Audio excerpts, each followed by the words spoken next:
ఈరోజు చామలూరు రాజగోపాల్ గారి అధ్యక్షతన ఆర్టికల్ 21 జీవించేటటువంటి హక్కుని కాపాడుకుందాం అనేటటువంటి ఒక ఆలోచన విధానంతో జరిగినటువంటి రౌండ్ టేబుల్ సమావేశానికి పెద్దలు శైలజనాథ్ గారితో పాటు ఈ జిల్లాకు సంబంధించినటువంటి ప్రజాస్వామ్యాన్ని కాపాడుకునేందుకు ఉద్యమించేటటువంటి ప్రతి ఒక్కరు కూడా హాజరవడం జరిగింది. ఇక్కడికి విచ్చేసినటువంటి ప్రతి ఒక్కరి యొక్క ఆలోచన విధానం, ప్రతి ఒక్కరి యొక్క ఆవేదన ఒకటే.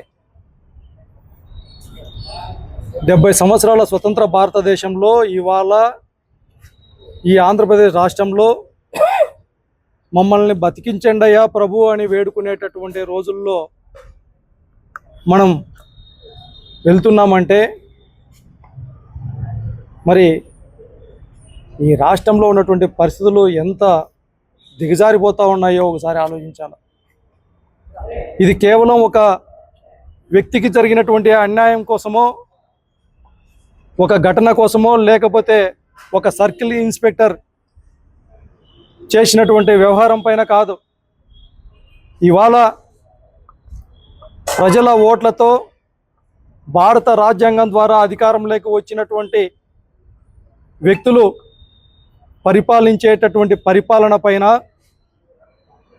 ఈ భారత రాజ్యాంగాన్ని తూట్లు పొడిచేటటువంటి విధంగా ఉన్నటువంటి ఆలోచన విధానం పైన జరుగుతున్నటువంటి కార్యక్రమంగా మేము భావిస్తూ ఉన్నాం. చూస్తూ ఉన్నాం ఈ 2 సంవత్సరాలుగా ఈ రాష్ట్రంలో ప్రతినిత్యం ఏదో ఈ రాష్ట్రం గురించి విజనరీ అన్నారు, స్వర్ణాంధ్రప్రదేశ్ అన్నారు, 40 సంవత్సరాల అనుభవం అని చెప్పారు. మరి ఎందుకు నిత్యం ఈ విధంగా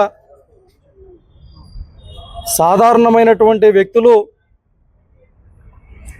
చంపబడుతూ ఉన్నారు, ప్రశ్నించేటటువంటి గొంతును నలిపేస్తూ ఉన్నారు? మరి ఇదేనా ఈ ప్రజాస్వామ్యంలో భారత రాజ్యాంగానికి మీరు ఇచ్చేటటువంటి విలువ అనేసి సందర్భంగా ప్రశ్నిస్తూ ఉన్నాం. ఎప్పుడైతే ప్రజల ఓట్లతో భారత రాజ్యాంగం ద్వారా ఎన్నికైనటువంటి ముఖ్యమంత్రి గారైతేనేమి, తనయుడు లోకేష్ గారైతేనేమి, ఈ రాష్ట్రంలో అధికారం అనేటటువంటిది భారత రాజ్యాంగం ద్వారా కాదు, మాకంటూ ప్రత్యేకమైనటువంటి ఒక బుక్ ఉంది, ఆ బుక్ పేరు రెడ్ బుక్ అని చెప్పిన రోజే మీరు ఈ భారత రాజ్యాంగంతో ఆటలాడటం మొదలు పెట్టినారు అనేసి సందర్భంగా తెలియజేస్తా ఉన్నాం. ఇది సాధారణమైనటువంటి విషయం కాదు, సాధారణమైనటువంటి ఆలోచన కాదు. మనుషులను చంపి ఆ తల్లిదండ్రులకి శవాన్ని కూడా ఇవ్వనేటువంటి పరిస్థితులు ఈ రాష్ట్రంలో చూస్తూ ఉన్నాం. మరొక పక్క 30 సంవత్సరాల ఉద్యమకారుడు పేరుపోగు వెంకటేశ్వరరావు గారి కుమారుడు క్రాంతి చనిపోతే మేలయ్య మమ్మల్ని చంపేయండి అని వేడుకున్నటువంటి పరిస్థితులు, ఆత్మహత్య చేసుకున్నాడు. నిన్న లేక మొన్న కర్నూలు జిల్లాలో గంగమ్మ గారు, ఎంతోమంది అమ్మాయిలపైన అఘాయిత్యాలు, అత్యాచారాలు జరుగుతూ ఉన్నాయి. ఇదేనా మీ 40 సంవత్సరాల అనుభవం? ఇదేనా మీ విజనరీ? అందుకే ఈ రాష్ట్రంలో జరుగుతున్నటువంటి పరిణామాలని ప్రజా చైతన్యవంతంగా మలుచుకోవటానికి ఇక్కడికి విచ్చేసినటువంటి ప్రతి ఒక్కరు కూడా ఒక ఉద్యమ రూపంలో జరిగినటువంటి ప్రతి అన్యాయం పైన భవిష్యత్తులో ఇలాంటి ఘటనలు పునరావృతం కాకుండా మనిషినిగా చూసేటటువంటి విధానం ఉండాలి. ఆర్టికల్ 21ని రక్షించుకుందాము అంటే ఇది భారత రాజ్యాంగాన్ని మనం రక్షించుకోవాలనేటటువంటి ఒక దృఢ సంకల్పంతో భవిష్యత్తులో పెద్ద ఎత్తున కార్యక్రమాలు జరుగుతూ ఉన్నాయి.